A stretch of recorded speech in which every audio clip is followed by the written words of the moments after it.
ನಿನಗೆ ಆ ಶಕ್ತಿ ಇದೆಯಮ್ಮ.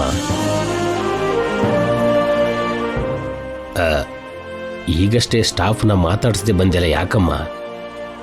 ಅಲ್ಲೇ ನಿಂತು ಅವ್ರ ಹತ್ರ ಸ್ವಲ್ಪ ಮಾತಾಡಿ ಬಂದಿದ್ರೆ ಚೆನ್ನಾಗಿರ್ತಿತ್ತು. ನನಗಷ್ಟು ಟೈಮ್ ಇಲ್ಲ ಅಂಕಲ್. ಆದ್ರೂ ಅವ್ರು ನಮ್ಮ ಫ್ಯಾಮಿಲಿ, ಯಾವಾಗ ಬೇಕಾದ್ರೂ ಮಾತಾಡ್ಬೋದು. ಫಸ್ಟ್ ನಾನು ನಮ್ಮ ಶೇರ್ ಹೋಲ್ಡರ್ಸ್ನ ಭೇಟಿ ಮಾಡಬೇಕು. ಆಗ್ಲಮ್ಮ, ಒಂದು 2-3 ದಿನದಲ್ಲಿ ಮೀಟಿಂಗ್ ಏರ್ಪಾಟ್ ಮಾಡಿಸ್ತೀನಿ. 2-3 ದಿನದಲ್ಲ ಅಂಕಲ್, 1 hour ಅಲ್ಲಿ ಎಲ್ರೂ ಇಲ್ಲಿರ್ಬೇಕು.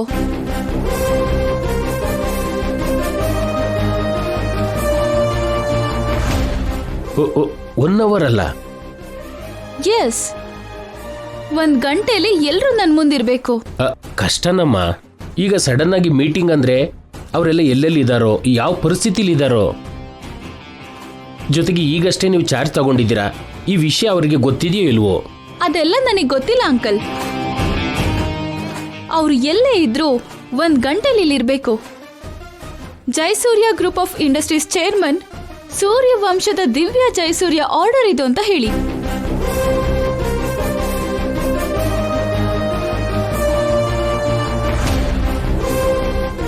ಯಾವ ಶೇರ್ ಹೋಲ್ಡರ್ ಬರೋದಿಲ್ವೋ ನಮ್ ಕಂಪನಿಯಿಂದ ಅವ್ರ ಶೇರ್ಸ್ ವಿತ್ಡ್ರಾ ಆಗತ್ತೆ ಅಂತ ಹೇಳಿ.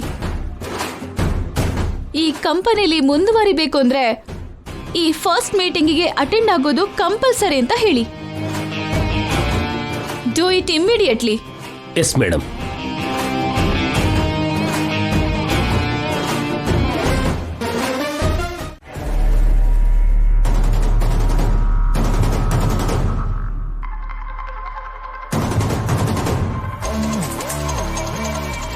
ಏನ್ ನಾಣಿ ಇದ್ದಕ್ಕಿದ್ದಾಗ ಬರಕ್ ಹೇಳಿದೆ? ದಿವ್ಯಾ ಮೇಡಮ್ ಅವರು ಬರಕ್ ಹೇಳಿದ್ರು.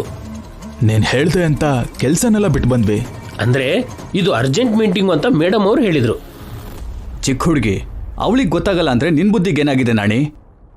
ಎಲ್ಲೆಲ್ಲಿ ಏನ್ ಆಸ್ತಿ ಇದೆ ಅಂತ ಗೊತ್ತಾದ್ರೆ ಸಾಕ? ಇಷ್ಟು ದೊಡ್ಡ ಗ್ರೂಪ್ ನಡೆಸೋದಕ್ಕೆ ಗೊತ್ತಿರ್ಬೇಕಲ್ವಾ? ಕಾಲೇಜಿಂದ ನೇರವಾಗಿ ಕಾನ್ಫರೆನ್ಸ್ ಹಾಲಿಗೆ ಬಂದು ನಮ್ಮನ್ನ ಮೀಟಿಂಗ್ ಕರೀತಿದ್ದಾರೆ. ಇದು ಕಾರ್ಮೆಂಟ್ ಅನ್ಕೊಂಡಿದಾರಾ ಇಲ್ಲ ಕಾರ್ಪೊರೇಟ್ ಆಫೀಸ್ ಅನ್ಕೊಂಡಿದಾರಾ? ಎಲ್ಲಯ್ಯ ಆ ಹುಡುಗಿ? ಬರ್ತಿದ್ದಾರೆ.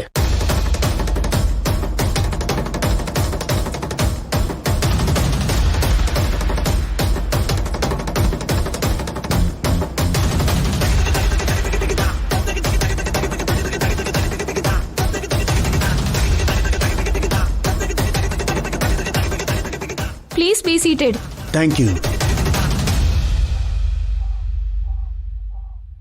Hi everyone, I am Divya Jayasurya. ಇಷ್ಟು ಅರ್ಜೆಂಟ್ ಆಗಿ ನಿಮ್ಮನ್ನ ನೀವು ಕರೀಲಿಲ್ಲ ಅಂದ್ರು 2-3 ದಿನದಲ್ಲಿ ನಾವೇ ಮೀಟಿಂಗ್ ಮಾಡೋಣ ಅನ್ಕೊಂಡಿದ್ವಿ. ಯಾಕೆ ಅಂದ್ರೆ ನಮ್ಮ ಚೇರ್ಮನ್ ಇಲ್ದೆ ಇಷ್ಟು ದೊಡ್ಡ ಸಂಸ್ಥೆ ಹೇಗ್ ನಡೆಯುತ್ತೆ? ಅಲ್ಲಿ ಚಾಣಕ್ಯ ಏನೋ ತುಂಬಾ ಮೆರಿತಾ ಇದ್ದಾನೆ. ಅಡ್ಡ ಬಂದ ಕಂಪ್ನಿಗಳನ್ನ ತನ್ನ ಕಂಪ್ನಿ ಜೊತೆಗೆ ಸೇರಿಸ್ಕೋತಾ ಇದ್ದಾನೆ. ಅವನನ್ನ ತಡ್ಕೊಳ್ಳೋದು ತುಂಬಾ ಕಷ್ಟ ಆಗ್ತಿದೆ. ಅವನ್ನ ಎದುರಿಸಿ ಈ ಕಂಪ್ನಿ ನಿಲ್ಬೇಕು ಅಂದ್ರೆ ನಮ್ಮಲ್ಲಿರೋ ಸೀನಿಯರ್ನ ಈ ಕಂಪ್ನಿಗೆ ಚೇರ್ಮನ್ ಮಾಡಬೇಕು. ಚೇರ್ಮನ್ ಆಗ್ಬೇಕು ಅಂದ್ರೆ ಸೀನಿಯಾರಿಟಿನೇ ಬೇಕಾ? ನಿಮ್ ವಾರಸತ್ವನ ನಂಬ್ಕೊಂಡು ನಮ್ ಫ್ಯೂಚರ್ನ ರಿಸ್ಕ್ ಅಲ್ಲಿ ಇಡೋದಕ್ಕಾಗಲ್ವಲ್ಲಮ್ಮ. ಬಿಸ್ನೆಸ್ ಅಲ್ಲಿ ಚಾಣಕ್ಯ ತುಂಬಾ ಮುಂದೆ ಹೋಗಿದ್ದಾನೆ. ನೀವು ಈಗಷ್ಟೇ ಓದ್ ಮುಗಿಸ್ಕೊಂಡು ಬಂದಿದ್ದೀರಾ. ಚಾಣಕ್ಯ ನಿಮ್ಮನ್ನ ಈಸಿಯಾಗಿ ನುಂಗ್ಬಿಡ್ತಾನೆ. ಸೊ ಇವಾಗ ನೀವ್ ಏನ್ ಮಾಡ್ಬೇಕು ಅಂತಿದ್ದೀರಾ? ಚಾಣಕ್ಯಗೆ ಸರೆಂಡರ್ ಆಗೋದ್ ಬಿಟ್ರೆ ಬೇರೆ ಏನೂ ಮಾಡಕ್ಕಾಗಲ್ಲಮ್ಮ. ನಮ್ಮ ಶೇರ್ ವ್ಯಾಲ್ಯೂಗಿಂತ ಚಾಣಕ್ಯ ಶೇರ್ ವ್ಯಾಲ್ಯೂ ತುಂಬಾನೇ ಜಾಸ್ತಿ ಆಗ್ತಿದೆ. ನಮ್ಮ ಶೇರ್ಸ್ನ ಅಲ್ಲಿ ಹಾಕಿದ್ರೆ ಲಾಭನಾದ್ರೂ ಸಿಗುತ್ತೆ. ಒಂದು, ನಮ್ಮಲ್ಲೇ ಒಬ್ರನ್ನ ಚೇರ್ಮನ್ ಆಗಿ ಮಾಡಿ. ಇಲ್ವಾ ನಮ್ಮ ಶೇರ್ಸ್ನ ಚಾಣಕ್ಯನ್ಗೆ ಮಾರೋದಿಕ್ಕಾದ್ರೂ ನೀವು ಒಪ್ಕೊಳ್ಳಿ. ಈ ಪರಿಸ್ಥಿತಿಯಲ್ಲಿ ಇದನ್ ಬಿಟ್ರೆ ಏನು ಮಾಡಕ್ಕಾಗಲ್ಲಮ್ಮ. ನಿಮ್ಮ ಅಪ್ಪನ ಮೇಲಿರೋ ಗೌರವದಿಂದ ಹೇಳ್ತಾ ಇದ್ದೀನಿ, ಪೂರ್ತಿ ಮುಳುಗೋಗಕ್ಕೂ ಮುಂಚೆನೆ ಎಚ್ಚರಿಕೆ ವಹಿಸೋಣ. ಚಿಕ್ಕ ಹುಡುಗಿ, ಅನುಭವ ಇಲ್ಲದೆ ಇರೋದ್ರಿಂದ ನಮ್ಮ ಮಾತಾದ್ರೂ ಕೇಳಮ್ಮ. ಕಂಪನಿ ಮರ್ಯಾದೆನ ಕಾಪಾಡ್ಕೊಳ್ಳೋಣ. ಇಷ್ಟೇನಾ? ಹೇಳ್ಬೇಕಾಗಿರೋದು ಇನ್ನೇನಾದ್ರೂ ಇದೆಯಾ?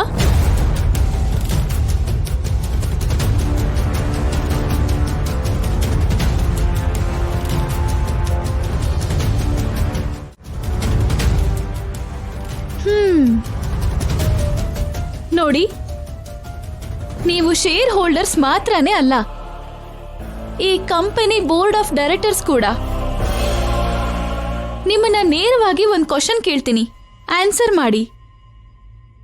12 ವರ್ಷದಿಂದ ಈ ಚೇರ್ ಖಾಲಿಯಾಗಿದ್ರು ನೀವು ಈ ಕಂಪನಿನ ಬಿಟ್ಟು ಯಾಕೆಲ್ಲೂ ಹೋಗಿಲ್ಲ?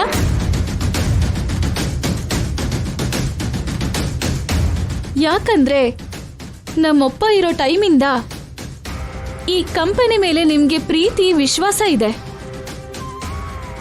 ಈ ಕಂಪನಿನ ಫ್ಯಾಮಿಲಿ ಅನ್ಕೊಂಡಿದ್ದೀರಾ, ನಿಮ್ ಶರೀರದ ಮುಖ್ಯವಾದ ಭಾಗ ಅನ್ಕೊಂಡಿದ್ದೀರಾ. Am I right or wrong?